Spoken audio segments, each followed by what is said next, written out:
Paz de Cristo para a igreja, amém? Amém. Abra sua Bíblia comigo no livro de Salmos.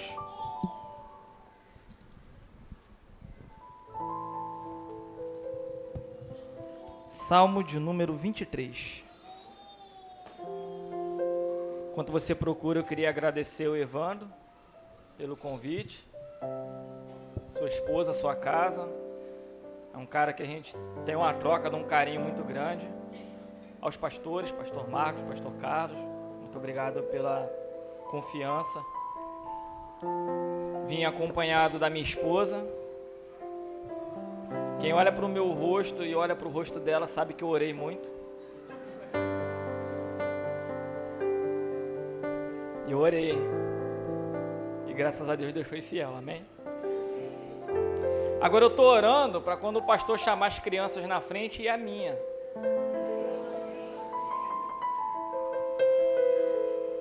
Em breve vai vir, em nome de Jesus.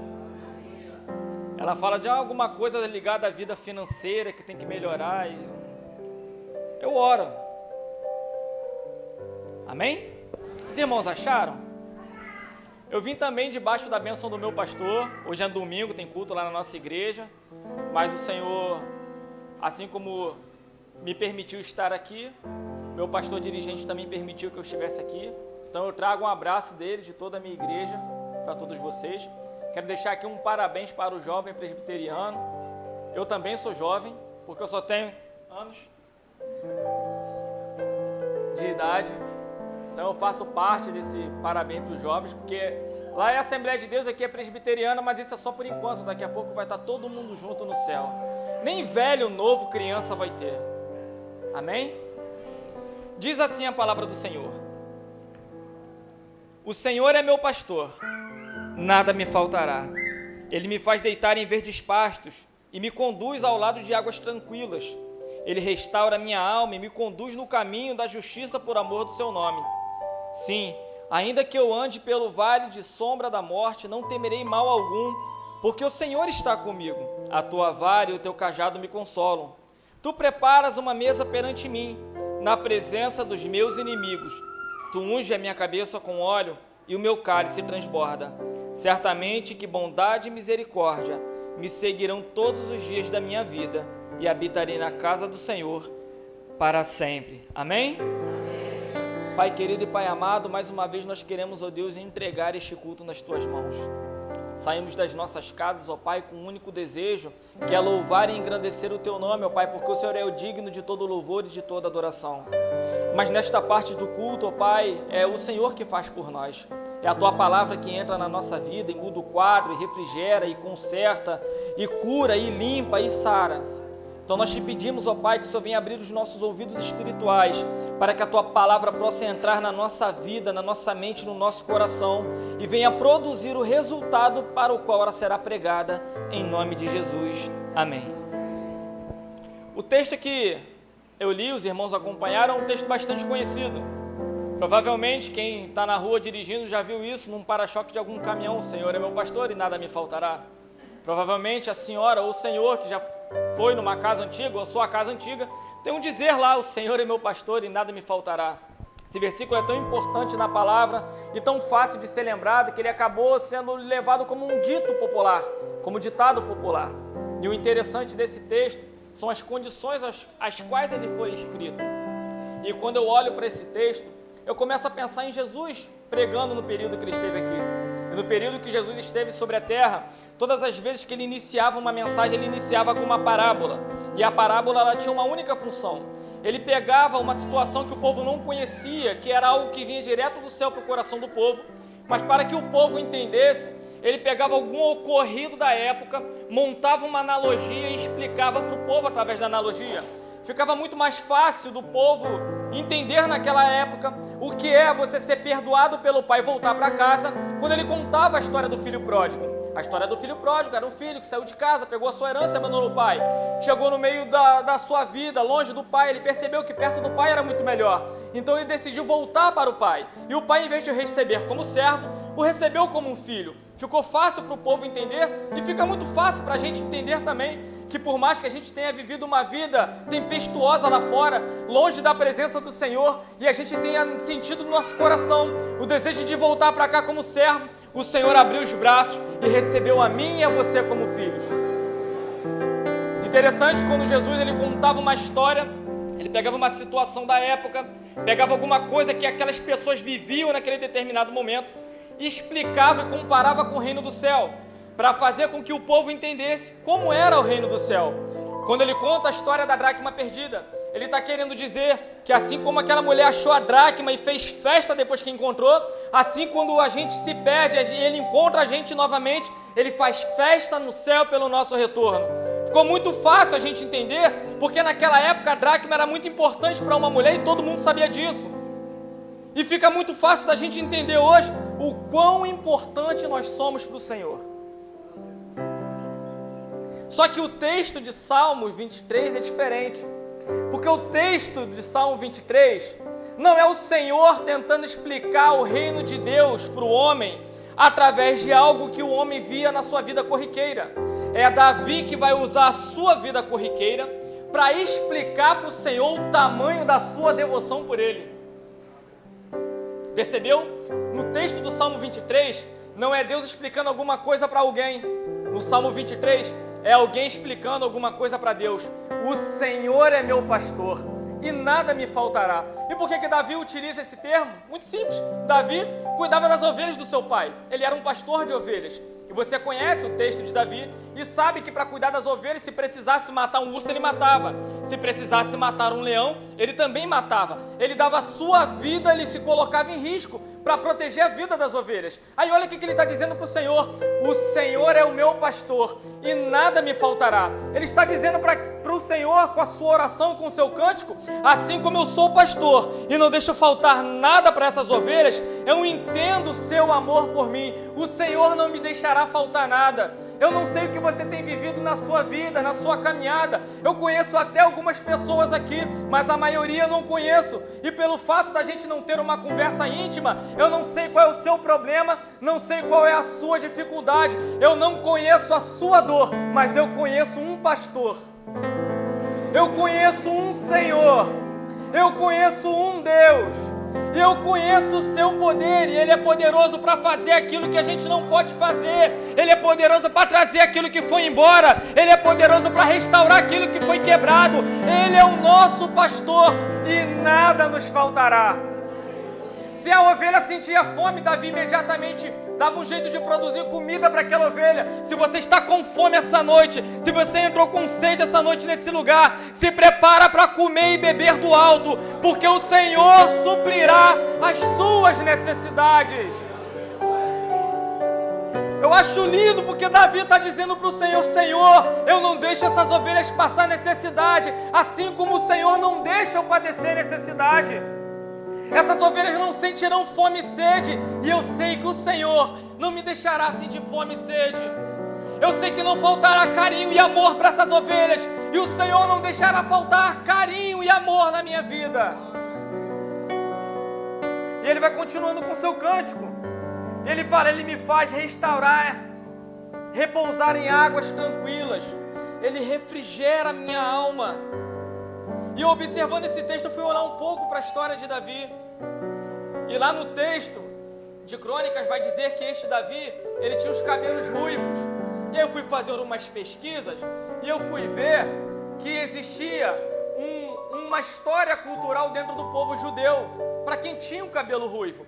Quem tinha um cabelo ruivo, a sua mãe era mal vista pela sociedade, porque se o cabelo do menino era ruivo, no momento do seu nascimento, ela estando impura, em vez de sair água na hora da gestação, saiu sangue e manchou os cabelos dele de vermelho. Era a cultura da época, e essa cultura era muito pesada em cima da vida de Davi, porque Davi tinha os seus cabelos ruivos e ele era reprimido pela sociedade e pela sua própria família por conta de seus cabelos ruivos.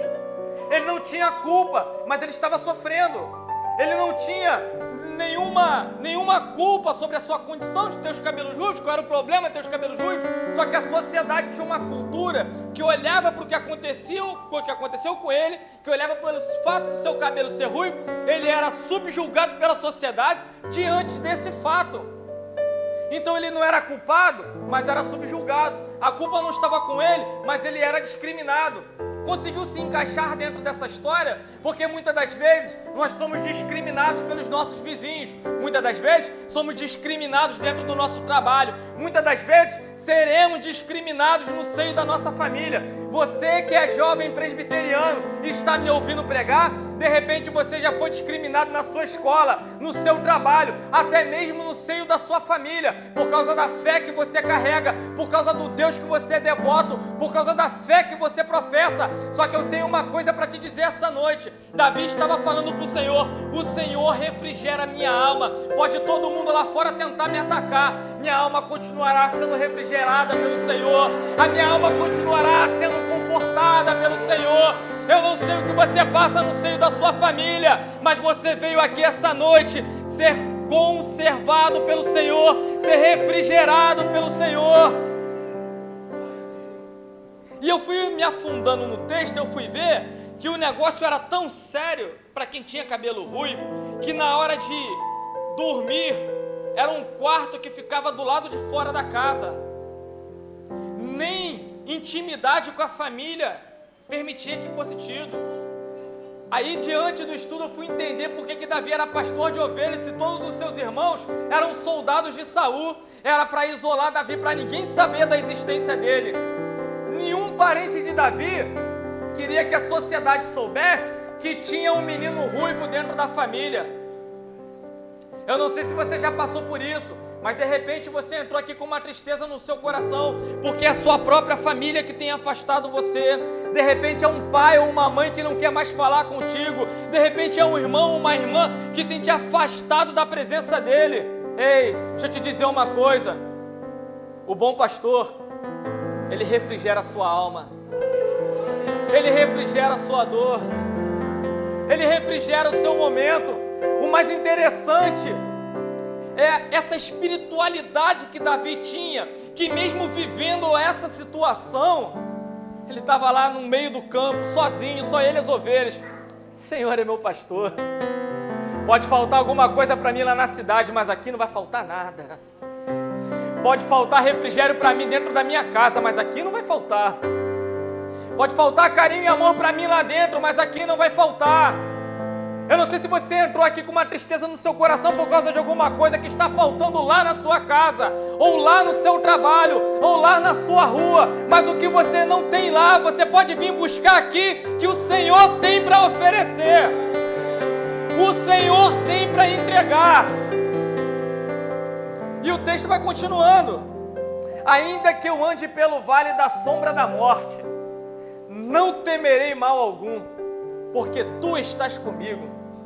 Por quê? Porque as ovelhas, elas não poderiam dormir no mesmo lugar que elas comem e bebem água. Por quê? No lugar onde elas comem e bebem água, onde tem um rio, onde tem grama, onde tem fruto, também tem outros animais. E esses outros animais podem vir a ser os predadores dessas ovelhas. Então o que o pastor naquela época fazia? Pegava as ovelhas e levava para o deserto. Porque o deserto, quando um animal se apresentava muito longe, ele tinha um campo de visão para se preparar. E ao mesmo tempo, ele conseguia repousar por algum tempo, porque ele olhava e observava e via que estava tudo tranquilo. Mas na hora de comer, na hora de beber, tinha que atravessar o vale para poder chegar num lugar onde as ovelhas pudessem se alimentar e beber. E a dificuldade nesse caminho, esse vale que o texto vai relatar, era perigoso.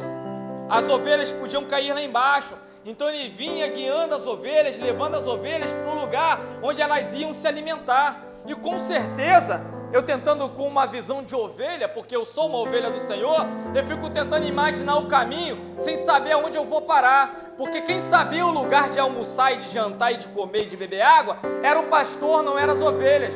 E às vezes a gente se desespera muito por conta disso, que a gente está olhando à nossa volta e está vendo um vale de ossos secos, ou está vendo um vale da morte, ou está vendo o vale da sombra, porque a gente não consegue entender que este lugar que nós estamos vivendo é apenas de passagem, porque o Senhor está levando a gente para um lugar muito melhor. Às vezes a gente se prende dentro de um momento e o que você está vivendo hoje não é para sempre. É apenas o caminho que você precisa passar para onde Deus quer levar você para poder se alimentar. E aí no restante desse versículo ele vai dizer assim, ó: a tua vara e o teu cajado me consolam. Eram duas ferramentas que o pastor levava. Uma era uma vara, que ela era um pedaço de pau longo, e a outra, o cajado, era um pedaço de pau, só que na ponta dela tinha uma curvatura. Por quê? Toda vez que a ovelha ameaçava sair do campo da linha que ele tinha traçado para ela caminhar, ele ia lá, jogava o gancho no pescoço da ovelha e puxava a ovelha de volta para o lugar. Quando ele estava andando pelo vale da sombra da morte, perto de um penhasco, de um abismo, e a ovelha começava a se desviar, correndo o risco de cair lá embaixo, ele usava o cajado para laçar o pescoço da ovelha e trazer a ovelha de volta. E às vezes é o que Deus faz na nossa vida, porque às vezes ao longo da nossa caminhada, a gente desanima, a gente se entristece, a gente fica aborrecido. Isso é normal, nós somos seres humanos. É por isso que o pastor de vez em quando vai lá, lança o cajado no nosso pescoço e puxa a gente de volta. Sabe por quê? O cajado ele é incômodo, aperta a garganta, atrapalha a respirar, mas ainda é melhor do que cair no abismo, ainda é melhor do que cair no buraco, ainda é melhor do que sair do caminho. Às vezes você é um jovem que está olhando, mas eu estou passando muita luta, e toda vez que eu chego para conversar com o pastor me dá um esporro, o pastor me pega de jeito, o pastor grita comigo. Sabe o que é isso? É o cajado te pegando pelo pescoço para você não cair lá fora.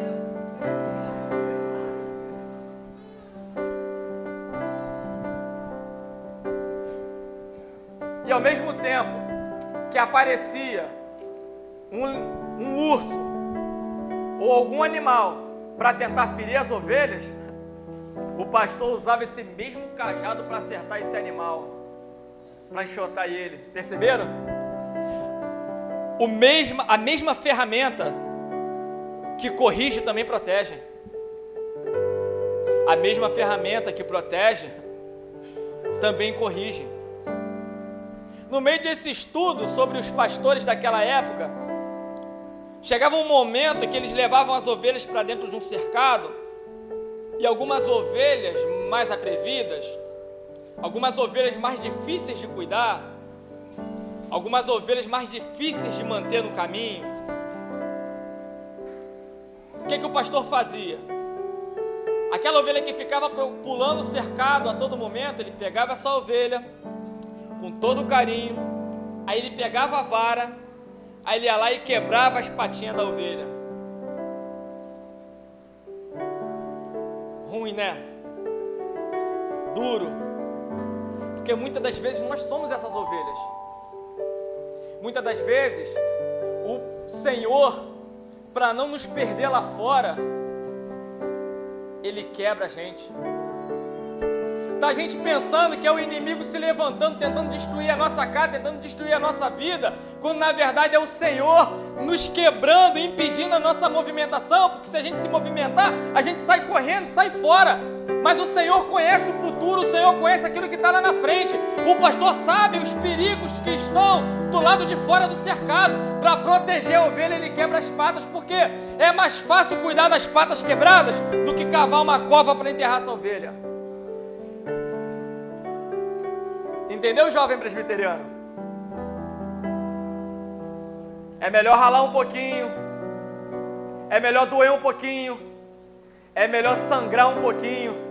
Machucado sara, quebrou gesso, restaura. O pastor, quando quebrava a patinha das ovelhas, a ovelha precisava comer, precisava beber. Aí o pastor pegava a ovelha que estava com as patinhas quebradas, botava em cima dos ombros, levava para comer, levava para beber água.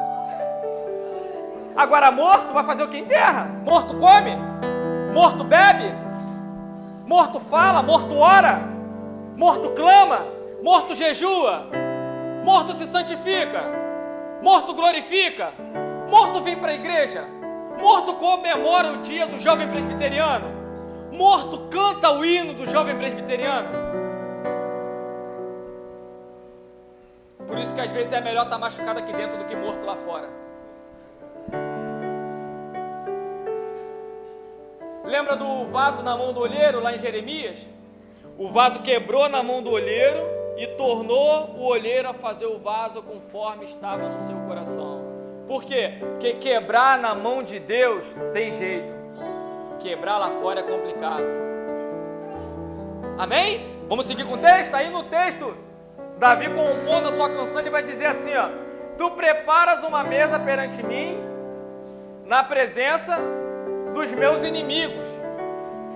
E aí eu fiquei analisando esse texto, e eu fui ver que, como o livro de Salmos provavelmente tenha sido escrito no hebraico, uma das traduções corretas para o texto seria um acusador, inimigo, acusador. Diferente de adversário, alguém que tenta fazer o mal. E eu fiquei intrigado com esse texto. E aí eu fui lembrar lá da história, dentro da cultura judaica, o que Davi passava. Porque Davi, ele não tinha o direito de dormir dentro da mesma casa por ser ruivo. Ele tinha que ser isolado da sociedade para que a família não ficasse manchada pelos cabelos ruivos de Davi. Davi, quando ele ia comer, ele não estava em casa, ele estava muito longe cuidando das ovelhas. Então, comer junto com a sua família era algo que ele não desfrutava. E era a sua própria família que o impedia ele de sentar à mesa. E aí eu fui entender por que no Salmo 23 ele vai fazer esse pedido dentro dessa oração. Porque primeiro ele reconhece a grandeza de Deus sobre a vida dele. Ele reconhece que pode faltar qualquer coisa, mas não faltando o Senhor, está tudo tranquilo. Mas já que ele tem o direito de fazer um pedido para o Senhor, ele faz um pedido. Preparas uma mesa perante mim, na presença dos meus inimigos, ou na presença dos meus acusadores. Unge a minha cabeça com óleo, e o meu cálice transborda. Ele faz esse pedido nessa oração. E eu, desfolhando a Bíblia um pouco mais para trás, eu fui ver que lá no livro de 1 Samuel, no capítulo 16, o Senhor começa a não aprovar as atitudes de Saul. Não aprovando as atitudes de Saul, ele chama Samuel e fala que vai levantar um novo rei. E aí ele manda Samuel encher um chifre de azeite e ir até a casa de Jessé, porque lá na casa de Jessé estaria o rei que ele ia levantar. Eu ouvi um aleluia, eu sei que vocês já estão entendendo onde é que eu vou chegar. Olha só, Davi estava aqui no campo. Senhor, preparas uma mesa perante mim, na presença dos meus inimigos. Unges a minha cabeça com óleo, e o meu cálice transborda. E lá em Jerusalém estava Samuel. Você viu o chifre? O Senhor mandou encher de azeite para a casa de Jessé. E lá no campo está Davi fazendo uma oração que de repente nem sabia que ia cumprir. Mas já que ele podia orar, ele estava orando. Preparas uma mesa perante mim, na presença dos meus inimigos. Unge a minha cabeça com óleo, e o meu cálice transborda. E lá em Jerusalém, Samuel, prepara o chifre e enche de azeite, porque eu já separei uma cabeça para esse azeite que você vai juntar. O que Davi não sabia e que a gente não sabe, é exatamente isso aqui, ó.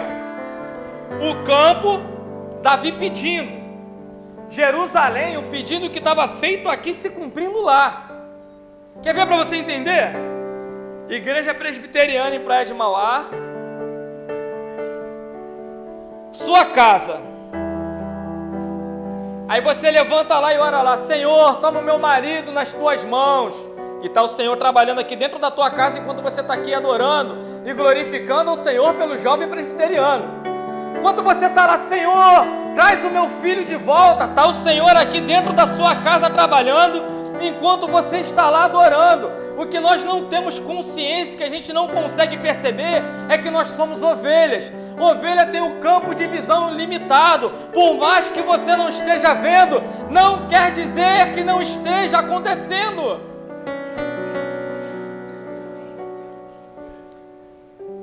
Aí está aqui, ó, Davi: preparas uma mesa perante mim na presença dos meus inimigos, ou na presença daqueles que me acusam. Aí Samuel chegou lá na casa de Jessé. Aí veio Eliabe. Aí quando Samuel olhou para Eliabe, viu um homem de 2,50 m, igual o pastor Carlos. Certamente esse homem desse tamanho é o novo ungido do Senhor. Só Deus sabe o quanto eu estava constrangido ali em pé do lado do pastor Carlos. Eu sou do tamanho da calça dele.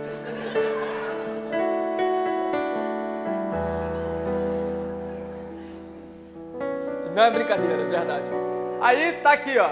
Samuel dentro da casa de Jessé, Davi orando, pedindo uma mesa, e Samuel aqui, olha só, não é esse, vem outro filho, não é esse, não é outro filho, não é esse.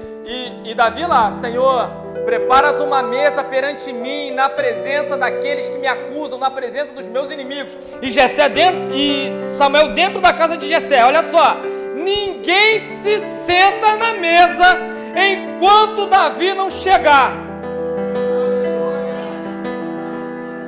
Está ele pedindo aqui, o Senhor cumprindo lá.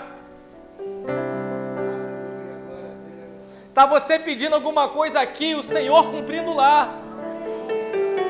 Está você orando aqui, o Senhor operando o mover lá. Onde é lá? Não sei, você sabe, porque o Espírito Santo essa noite está falando no seu coração que não importa o que você deixou lá atrás, para estar aqui essa noite adorando o nome dEle. Vai se cumprir, Ele é fiel, Ele é fiel.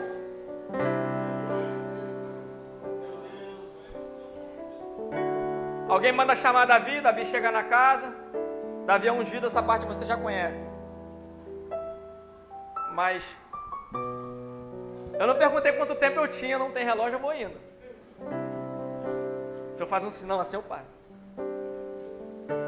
Aí no último versículo, Davi vai falar assim, ó, na oração dele, porque ele não viu se cumprir, mas olha o que ele fala antes de ver se cumprir. Isso aqui é lindo demais, porque você vai ver uma atitude de um homem antes de ver o pedido se cumprir.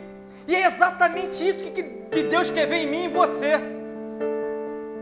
Lembra da música? Se Deus fizer, Ele é Deus. Se não fizer, Ele é Deus. Se a porta abrir. Ele queria ver se Davi tinha essa consciência. Aí no último versículo de Salmo 23, ele vai falar assim, ó: certamente que bondade e misericórdia me seguirão todos os dias da minha vida.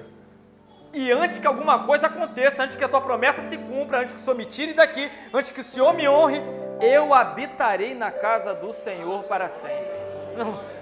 Não, se o Senhor não me exaltar, eu vou habitar na tua casa, isso aí não muda. Não, se o Senhor não me der o que eu estou pedindo, não tem problema, eu vou continuar habitando na tua casa para sempre. Lembra que Davi é rei, consagrado rei, aí ele comete um pecado, aí ele se arrepende.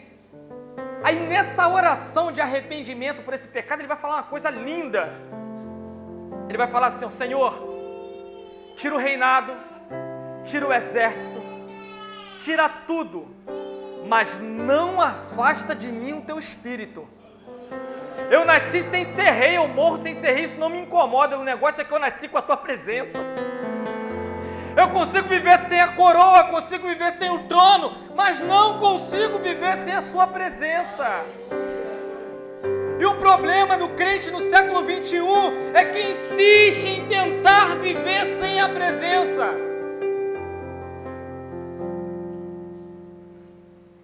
Certamente que bondade e misericórdia me seguirão. O cara que foi discriminado pela própria família, ele está falando que bondade e misericórdia seguirão ele, ou seja, não é ele que vai atrás de bondade e misericórdia. Bondade e misericórdia que vão atrás dele. Ou seja, se bondade e misericórdia estão seguindo Davi, se Davi acelerar o passo, bondade e misericórdia vai ter que acelerar também. Se Davi começar a correr, bondade e misericórdia vai ter que correr também. Sabe o que ele está dizendo? É as bênçãos que vão ter que me acompanhar, é elas que vão ter que seguir o meu ritmo. Sabe o que Deus está dizendo para você essa noite? São as minhas bênçãos que vão seguir o teu ritmo. Enquanto você estiver caminhando, a bênção vai numa velocidade. Se você começar a correr, eu vou ter que aumentar a velocidade das suas bênçãos, porque elas vão te alcançar. Vão te alcançar.